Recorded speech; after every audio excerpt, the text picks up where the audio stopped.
And I remember talking to my sister, and she was like, you know what? You never know. You know, you pray on it, and one day Ellen might come and give you the money for your wedding. And I get this phone call, and then I realize it was Ellen. The doorbell rings. I go to the door. They come in. You know, it's like a big thing, this whole camera crew. I lost it. The energy was crazy. My adrenaline was going, but I wanted to cry because, you know, this was such a surprise.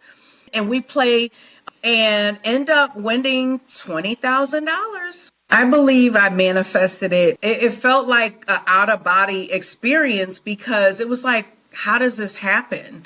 You know, we talk about manifestation and people manifest things every single day, but things like that, how many people have been on the Ellen show? How many people has Ellen and her team come to their home? It's like winning the lottery, right? I am really excited to be joined here right now with Malaysia for this testimonial.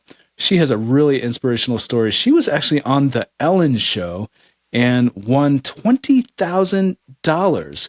But that experience and how she got there is incredible. She's also had a near-death experience that we're going to talk about. But Malaysia, how are you doing today? Hi, Tim. I am doing so amazing. I'm so happy to be here. Thank you for having me. Thank you so much for being here. So you were on the Ellen show a few years ago. You won $20,000. Absolutely amazing. I watched the video myself, but for anyone that has not watched it, what happened? So, Timothy, I had gotten married. I manifested my husband. That's a whole nother manifestation story. I consider myself a master manifester, which we all are. I just don't think many of us hone in, you know, on that. But I do, and I have done that since childhood. And when I got married the same year that I met my husband. And like many women, I wanted this elaborate wedding. You know, you have these dreams of the Cinderella experience and all of that stuff. And when me and my husband got married, we purchased a home. So we didn't have a wedding, you know. Our home was our wedding. And it took about 3 years to really get it, you know, furnished and all of that stuff. And so I wanted to have this wedding. And we didn't have the money to have a wedding, you know, I mean, you know, excess money to just put on that. And we were already married. We were already in our home, and we've hosted many events for family, friends. And so we actually were considering taking out a loan to have a wedding. And I know that sounds so crazy. But it was like, you know, I had these things in my head about what I thought about weddings and, you know, just my dreams. And so I remember it was causing a lot of tension, you know, in the home with me and my husband, even having the conversations. So we were going to take out a loan, and then we went to our church and we participated in this like couples money course or something, cohort. And we told our story. And they prayed for us, and, you know, they didn't down us like, oh, that's such a dumb idea. They prayed for us. And then the next week we made the decision to cancel everything. Now, mind you, we had already put down payments for, you know, you got to pay payments on venues, you know, all the things, flowers, everything. And so some of the money we couldn't get back. But the lady who was running the class, she was saying, you know, that's called sunken costs. And that's when you know, have something happen that you pay for and you think, I have to pay the rest of it, you know, but you're going more in debt. I was sad about it. And I remember talking to my sister, because my sister's also a master manifester. And she was like, you know what? You never know. You know, you pray on it, and one day Ellen might come and give you the money for your wedding. Then, okay, so after that, the government shutdown happened. And, you know, at the time, it was predicted that I wasn't going to get paid, all of that stuff. And I get this phone call right? And, it was very interesting because they were asking me this Malaysia. And, normally you don't always pick up the phone. You know what I mean? And people asking questions because you're like, who's this? Who's this calling? You're suspicious of spam calls. And she's like, is this Malaysia? And I'm like, yes. And she's like, do you work for the government? I'm like, yeah. Who's asking those kind of questions? And then she says something like, do you watch the Ellen Show? Or are you the fan of the Ellen Show? And I'm like, what? Like, are you? And so I realized what was like, I couldn't, again, you don't understand what's going on. You're like, you don't get these kind of calls every day. And then I realized it was Ellen. The doorbell rings. I go to the door. John Dorenbos is at the door. I know him because I was an Ellen fan. I watched the show. I love the acts of kindness.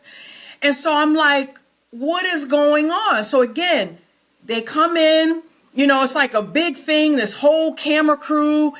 And I'm like, what's going on? And they're like, you're going to be, and they bring in all this stuff. And the other lady, Jenny, and she dressed up kind of like Cinderella or something like that. And she comes in and it was just so much going on. And then Ellen's asking me some questions and you can't really hear the feedback. You're talking, but you can't, it's not like live. It is live, but it's not, the feedback. So it may take a minute to register what's being said and what you're saying to them. And then all of a sudden, Tim, the door rings. The doorbell rings again, and it was my sister. I lost it. The energy was crazy. I was like, what are you doing here? Because I still didn't make the connection of how Ellen got there, right? So she comes in, and then we end up, I was like, my adrenaline was going, but I wanted to cry because, this was such a surprise.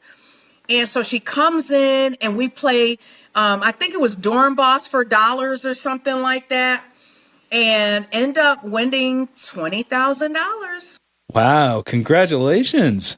Thank you. That had to have been exhilarating. How did it feel to you? Like when this was happening, did this feel like it was real or? It felt like an out of body experience because it was like, how does this happen? We talk about manifestation and people manifest things every single day, but things like that, how many people have been on the Ellen Show? How many people has Ellen and her team come to their home, right? Out of the whole population. And I think I had heard a statistic, it's very low. It's very low. It's like winning the lottery, right? And so it was so surreal. My husband was there. He was like on the staircase and we were kind of in the living room and in the stairwell. And it was just, you still didn't know what was going on, and how this came to be. So my sister and I don't live in the same state. That's the issue. We had a conversation the night before and we were like tears on the phone. And she's in DC. Come on now. But what she said was, you never know. One day, Ellen could be calling you and paying for your wedding. Wait, when did she say this? Maybe a year to 8 months before it actually happened. Did you look back in retrospect and think, put the two together? Like, is that a coincidence? I did. Later, like years and years and years later, I did. I definitely put it together about the power of manifestation, the power of obedience. Because had we gone the way my husband definitely didn't want to do what we were trying to do. And he wanted me to be happy. But had we went that way and I was bullheaded, I'm not sure I'd be married today, right? You'd have this big festival and then, you're still trying to pay this debt off, right? And so it just did not make sense at the time. It sounds like it was a windfall, like the perfect amount. How did you exactly win this money from this show? They ask you a series of questions on the dollars for Dorenbos or something like that. And so you have to answer the questions correctly. And then you win. I think we won $10,000 doing that. And then Ellen said, we're going to double it. our adrenaline was so high. I could not believe what was going on. When we talked with our neighbors, there was a whole thing to get this together because we live in an area that is, secured, right? And so my husband, when he came home that day, he said, that's interesting. He saw this white van on the other street. Now he notices everything. He's a veteran. You know what I mean? Like, airborne ranger, he notices everything. And so he didn't say anything, and we didn't mention it because I think we both had just gotten home, more recently. And so when everything happened and we ended up talking to our neighbors, they had to go through the HOA to get permission. They had to get permission from the neighbors and hide in their yard. Like, everybody was part of this thing. So that was the interesting part of it. It wasn't just somebody shows up on your door. It was a whole thing that they had to really put together. And we ended up having a watch show at our house, and the neighbors came over, and I think we had pizza and we watched it, pizza and popcorn.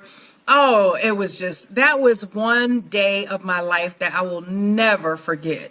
I bet it had to have been extremely surreal. And then to have these people in your house, I mean, these celebrities, and incredible. Was the watch party the very same day? No, it airs later. Okay.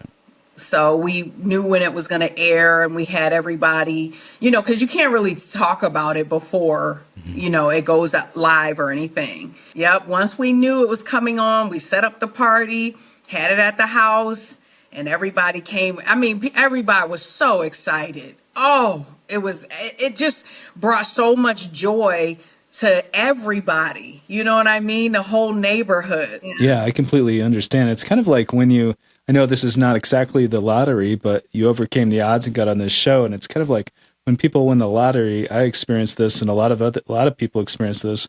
Everyone wants to be around the scene and, get some of the vibes, Why do you believe that you manifested this? I believe I manifested it because, number one, I have unwavering faith. You had mentioned, about some other things that have happened to me in my life. And I use, the power of manifestation on a daily basis. Honestly, like, I practice a faith-filled life. So even when things look grim, I believe in that. And so I imagined, I didn't imagine necessarily Ellen coming, but I imagined, a way would be made for us. And I do guided visualizations every single day. I'm working on one now that I do every single day, depending on what I'm working on at that time. And then also with that one, a lot of people prayed over us because it wasn't just about a wedding. It was about our marriage, right? It was about the sanctity of, that commitment that was made before God. So it wasn't something that, a wedding is secondary to, your marriage. I do a lot of scripting, where I write down things that as they have already occurred. I have countless events over my entire life where I've manifested so many things. I don't believe it's just one thing. I think you have to exude this level of energy that you believe in the unseen. So whatever you're wanting to manifest, whatever you are dreaming for, it could happen. Now, the only thing I caution with this is that sometimes we work on things that we're not ready for, and it can cause us a lot of harm. So there's a lot of people who have manifested, who have won the lottery, who there's been things that have happened that were not good. So I think the biggest thing for me is manifesting things that are in alignment, that I'm ready for, because it could cause the opposite effect. And even with this, like, it was such a great thing. And I know you probably experienced this. There's some people who are really joyful for you. And there's some people who, are looking like, you know what I mean? Just, And so we've had, little comments from some people in the family, and things like that. So again, sometimes, it's very great, which this one was, but there's also the other side of things that happen as well.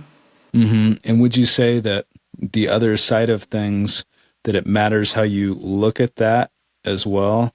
If you view that as something that's, at least I've found for myself, if you view something as the dark side, the negative aspect of it, or if you view it, you turn it around and to say, what can I learn from this?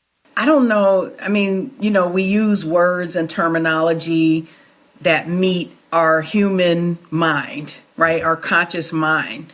And they're just experiences. And so it wasn't anything dark that happened, but like I was saying, sometimes it changes the dynamic of certain relationships. If you're doing well, or, people knew you this way, or you always gave to them and they didn't benefit, whatever is the case. But I look at it as, okay, what am I supposed to be learning? No matter if it's good or something that I don't necessarily like. I'm always asking for guidance, spiritual guidance. And also, when I wake up, I say, what are the miracles that God has for me today? Or what am I supposed to learn today? Or I used to have this show called Tiny Miracles that I had every Thursday. And I call them Tiny Miracles because even if they're things that we don't think are good, maybe it saved you from something else, right? And so I'm always wanting to look at what is that glimmer of hope, no matter what we experience, to help to get us to living the life that we really want to live. And sometimes those things need to happen in order for us to see the good, because sometimes we don't appreciate it. It's like, okay, I got another manifestation. But when you've been through some things, you appreciate things on a whole nother level. And one thing that you have been through is a near-death experience in 2020. What exactly happened with this? So I came home from deployment in 2020. This was at the height of COVID. And I deployed to the Navajo Nation, and the death toll was really high. I was in one of the most desolate areas of the Navajo Nation, and it was a pretty dark experience spiritually. Many different things happened. I learned, the history, things that you don't learn in the history books, just the dynamics, of things that people might not know. People not knowing that people are living like a third world country in our own, it was just so many things. And I was having like this kind of like an awakening. I don't know if I want to call it that, but I was having this level of awareness that was higher than before. And it was like, because I thought, I'm active duty, so I'm traveling, and I'm helping. And, I dedicated my life to service after 9/11. I went in after 9/11 because of 9/11. And so I was like, questioning myself. I was like, am I really serving? You know what I mean? Like, what am I really doing? Which branch were you in? I started in the Air Force, but when I was deployed, I was in the United States Public Health Service at that time. Anyways, when I was leaving, I started having, I don't know if I was having a spiritual experience. I know I was, but it was like almost acute stress. It wasn't like, almost like symptoms of PTSD, the death toll, me thinking about how I can really help. I guess I had a level of empathy that was really high, and I felt very connected there. Again, a lot had happened. So I get home, and because I'm a mental health provider, I know what to do, right? Now, I don't need nobody to tell me anything. I know what to do. So what did I do? I started working out. Seriously. Like, I'm on a Peloton bike twice a day. Me and my husband are walking. I want to get all that trauma out. I want to get that darkness out, everything that I experienced. One night, I started having pain in my left hip. And I've had pain before. I used to do races, marathons. I did bodybuilding. I never competed, but I would be in the gym 3 hours a day, all of that life. One night I get up and I can't walk, and I was in extreme pain, and I just couldn't understand what was going on. And I didn't wake my husband up. I thought, again, I got this, nothing's wrong. And so I get up and I can't walk. And so I crawled to the bathroom. I crawled. I didn't even ask for help. I didn't want to wake my husband up. So I went in the bathroom, and Tim, I'm on the middle of the bathroom floor and I can't get up to go to the bathroom. I can't lift myself up. So I'm just crying on the bathroom floor. What am I going to do? My husband hears me. He comes and picks me up. He's like, what's going on? And I'm like, I don't know. I'm in extreme pain. I can't walk. So, I went to the bathroom. He brought me back to the bed. And what did I do? Oh, it'll be better. I'm going to take some Advil. We got heating pads. So this was over a course of maybe a week or a couple weeks. I did end up going to the ER one day. I had the ambulance can't come. But when the ambulance comes, they don't bring you to the military base. They bring you to the next facility. And they didn't even bring me to a hospital. They brought me to some medical center. And so, again, I'm thinking, oh, then it's nothing. You brought me to a medical, I'll get through this. So they took an x-ray, didn't see anything. Follow up with your PCM. Again, I'm overdosing on Advil at this point, okay? Tiger Balm, I know what to do. Heat, cold, lay down, rest. And so one day, the pain was bad, but I do have a high tolerance for pain. And one day it was so bad that I knew it was time to go. When you have this feeling that it's time to transition. I don't know if many people have had that, but it's like you get this feeling that things are different. And I knew that level of pain was unlivable. And so my husband's like, no, we're going to the military hospital. And we did. They transferred me over to Walter Reed Medical Center. And I was in the hospital for 4 days. They're running every kind of test. They had medical students, residents, everybody coming in there, classrooms coming in there, taking notes. They couldn't find what was wrong with me. And so I was like, thinking like, you can't find anything?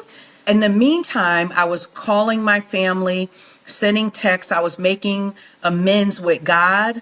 I was thinking about, the things that I didn't do. All I could think about is, oh my goodness, I never learned to swim. Stuff like that. It wasn't, oh, I didn't make this money or I didn't have this title. It was none of that. It was like, oh, I never learned to swim. And it was more so being connected with the earth. So anyways, and then I remember I still have the message I sent to my friend in Afghanistan, letting everybody know that I was in the hospital. Now, I didn't tell them that I thought it was time for me to go. Again, I just thought, I felt at peace with whatever was going to happen.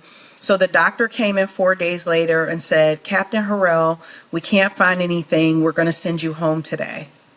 And by the way, because you just came back from deployment, we're going to send in the psychiatrist. And then I started thinking, am I imagining? You know what I mean? Like, can I just turn this off? Like, bring them in. Like, let's hurry up. Now, they had me on the top level meds. And intravenously, and it was not working. Imagine being in pain and taking meds and the pain not going away. Like, it was that bad. And so during that experience, the psychiatrist came in, evaluated me. He's talking with me like a colleague, because it was like, what are we talking about? So anyways, they ended up taking a sample out of my hip. They did what is called a fluoroscopy. They put this huge needle in my hip, took a sample. As soon as they got the results, maybe 15, 20 minutes, I don't know, whatever, they're running in the room. All the medical staff, everybody, get her ready for surgery right away. She got to get in there. We got to get her to surgery. I had sepsis. Sepsis. And for people that aren't familiar, what is sepsis? So sepsis is basically like the most deadly bacterial infection. And when it hits your organs, it shuts them down one by one. And so many people, when I didn't know about it at the time, but learning about it later, I realized that, people have lost limbs. People have been in a coma for months. And some people have never functioned the same again after having sepsis. And most people have to have organ transplants as well. And so they had to check my heart, because if it had reached my heart, then they were going to have to do surgery on my heart as well. And so had I not advocated for myself, and again, it was a spiritual thing that was saying, you were transitioning, I was transitioning. And here's the thing, Timothy. So my grandmother came to me in my dream a couple weeks before I started having that pain. My grandmother that raised me, my mother's mother, and my Nana was everything to me. And she said to me in that dream, she didn't speak, but I get messages. And I always had the gift of dreams. My mom said this when I was a little girl. I would get messages and dreams. She was telling me it was time to come with her. I didn't put any of that together at the time. Again, this has been some time now, right? So I've had some time to reflect on things. And so she was warning me. She was warning me. So maybe she even planted that seed. Because I didn't think about like, oh, my grandmother came in my dream and told me I'm dying. They would have put me on that other side right away, And so it's just interesting how when you pay attention and you practice that mindfulness and you have that level of reflection. So ultimately, a lot happened after that, because I, over the course of the 5 years, I had 9 surgeries. My weight was up to 254 pounds. I had Bell's palsy. My face drooped all the way down on one side. Ended up getting diagnosed with sarcoidosis. So I had, oral chemo. It's like cancer, basically. It attacks your organs. I used the power of manifestation out of that too.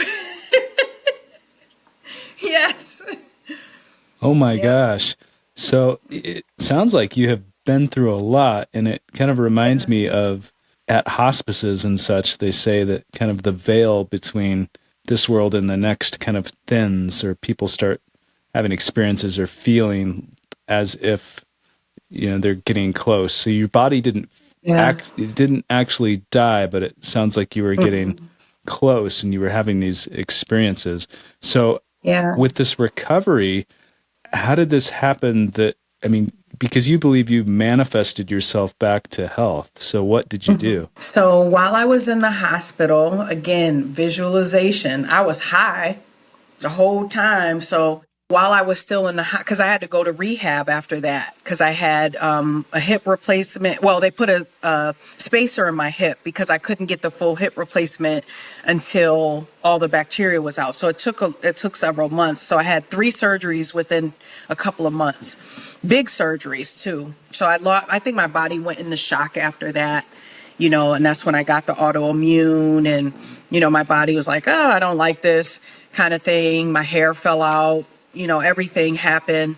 But while I was in the hospital, again, I'm always believing in the unseen. So I didn't have everything, Bell's palsy and all that at that time. This was a course over years. I looked at my phone and I Googled like nutritional places for shakes, because I couldn't really eat anyway, right?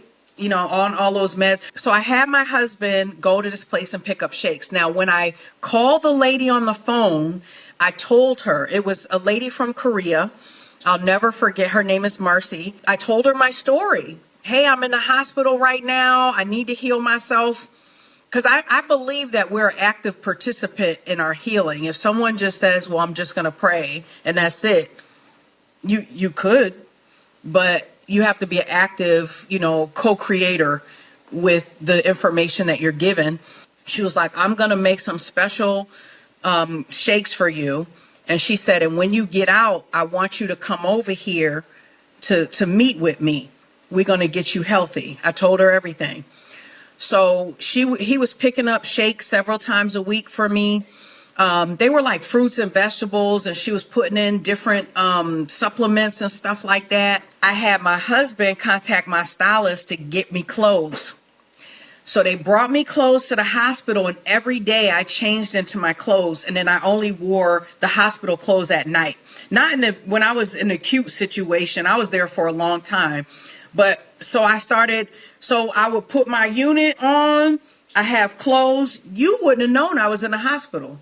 This is what I'm going to wear today. And I'm going to, I couldn't take big showers at the time, and things like that. I think initially it was just the bird baths, and then you had to cover the wounds up, and then you could get in and use the stuff just on certain parts of your body, all of that.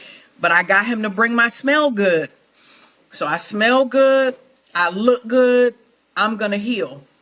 So ultimately I left there, went to rehab. I was in rehab for a couple weeks. Guess what I did? One weekend, we didn't have all that physical therapy and stuff on the weekend. I said, bring me in the library. I did a vision board. I still have that vision board today.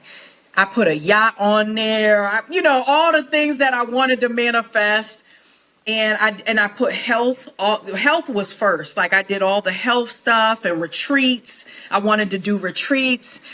And I did a vision board while I was in rehab before I came home. I mean, it seems like you have your health now. So what on the vision board has now come to fruition? And in addition to that, what advice would you give to anyone watching or listening to this today who is wanting to manifest, whether it's health or getting on national television and winning $20,000 or, whatever their goals are? Number one is being in a state of peace. Your energy has to be peaceful, and you have to be in a state of joy, no matter what you're going through. And believing in the seen. So meaning believing in the unseen, rather. So no matter what someone says is your like, I don't even want to hear you say the diagnosis. I say it so that people can know, and people who can empathize and relate so that they can overcome it too. So I'm honest about that. So one thing I did was when I was sick and I was in the bed, I couldn't do anything. So what did I do? I listened to audiobooks. I watched the movie Heal. I was exposed to Dr. Joe Dispenza on that. The medical medium. So learning about, the different nature products, right? Blueberries, things that are organic food that we can use to heal ourselves. Because what was happening was the meds were causing my body to just go out of control. And that's when my weight was so high. And I didn't see a way out of it. I was like, I don't know how I'm going to do this, how I'm going to get out of this. So I had to constantly keep my mind going, listening to Eckhart Tolle, The Power of Now, the one with his voice, listening to David Goggins, the days that I didn't, I feel like I needed a kick in the butt, especially being military, because it was like, you're still active duty and you're 254 pounds and you've worked at the highest levels of government. Like I felt like my whole life was coming apart. So keeping your mind sharp as much as possible. And even if you're in those dark days or going down those tunnels, there's always a glimmer of hope. So being around people who are speaking life into you or listening, even if you don't have it around you, listening to it, right? So there's the different books that you can listen to, or the meditations. I would do guided meditations. I would do some of the quantum leap meditations and all of that stuff. And there's one other thing that I did that I would offer to people that I think was so profound in my healing journey. So there's a place in California called the Reality Center in Santa Monica, California. But what it is they have technology, right? So they have sound, vibration, and lighting. And what they have is when you get there, they do an analysis of your voice with the computer.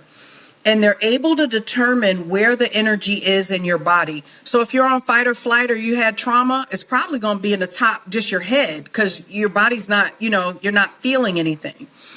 And so when I did the experience, and I actually went twice because I brought women with me the second time. Again, I started doing the retreats. When you asked me what I manifested, I've done 2 retreats, just got back from 1 retreat. So I want to do healing women all over the world. So once you go under, again, a lot of us are on fight or flight, so we don't get to experience a different level of consciousness because our brains and our bodies are not regulated, right? Our spirit, everything's, our neurological system's not regulated. And so we're like, and we don't know it. You might be hyper vigilant, but I was able to get to a pure sense of calm, homeostasis. I saw myself in the future. And you know what? That's what keeps me going. I seen a glimpse of this lady, and you know how it takes a minute to align, to connect, but I was like, oh, like she's no joke. Like she's powerful. She's not even about power, but her spirit, what she brought was so huge. So now I visualize her. I think about her and becoming her. Her body was fit, she was toned, and I'm still, reflecting on her and who she is, and I'm curious, right? So you can be down that dark path, be like, no, it ain't gonna get better. Or you can think, if you can get yourself there consciously to see what the future holds for yourself and what the possibility of the future is, right? Because we don't have to align with that. We could just be in darkness. But if you could see a glimpse of the possibility of greatness for yourself and healing and joy and happiness and impact on humanity, that's what's going to keep you going. If you keep that image in your head and work on yourself and continue to align with that spiritually, then you're like, ooh. So the minute when, you have a flare up and something's happening and you're like, oh, you get triggered, right? I don't want to go back down there. I went to the ER, and again, you have these experiences that trigger you.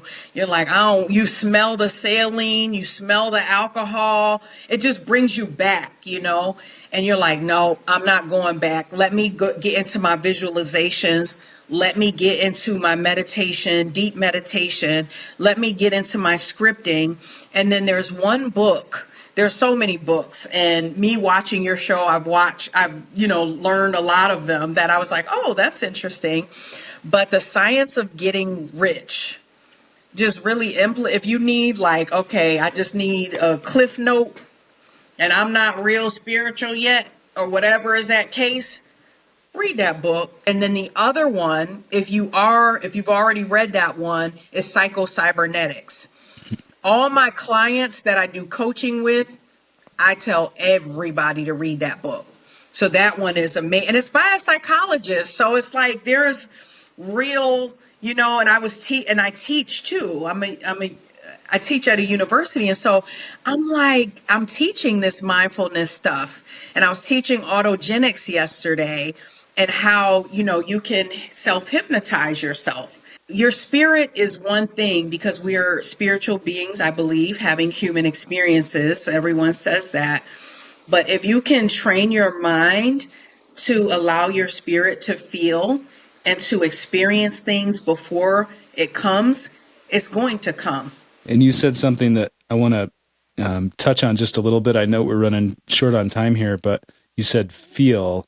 And because you have mentioned visualization and things that you've seen, in addition to that, do you feel when you see these things, when you visualize these things, when you meditate and see these things, are you also feeling? Yes, that is the feeling is the secret. I think there's a book called that too. Your mind doesn't know if something is real or not when you visualize it.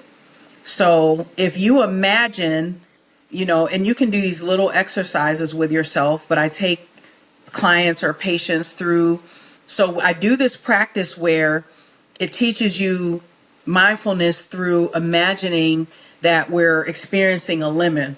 So you're looking at it, you're feeling it, you're smelling it, you're noticing the textures, all of that. And then when you put it in your mouth and you roll it all around and then you take a bite, everybody that does that, they experience their mouth having that tangy sensation and their saliva. The feeling is everything. Because you imagined it, your body believes that there is a lemon in your mouth.